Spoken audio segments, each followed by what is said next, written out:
Yang tentunya sangat menarik untuk Anda simak. Kita lihat yang pertama, saudara, ada sopir tewas tertimpa beton. Seorang sopir truk tewas tertimpa beton gerbang sebuah kantor di Kabupaten Pinrang, Sulawesi Selatan pada Minggu sore. Diduga korban lupa menurunkan posisi bak truk yang tengah berdiri hingga menabrak pintu gerbang.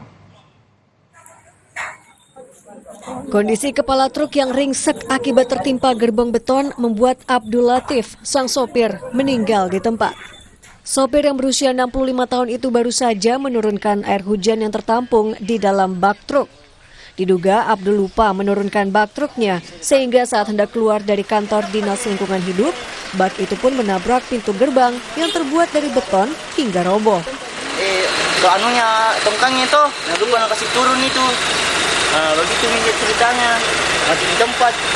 Iya, nyangkut anunya itu. Bak anunya ya? Iya, baknya. Bak sampahnya? Iya, nyangkut di tiang ini tuh. Rubuh, kena kepala mobil tuh. Iya. Mendengar informasi itu, pihak keluarga korban histeris. Mereka tak kuasa menahan kesedihan lantaran kehilangan korban untuk selamanya.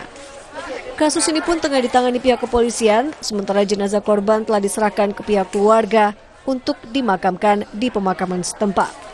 Sudin Syamsuddin, Kompas TV, Pinrang, Sulawesi Selatan.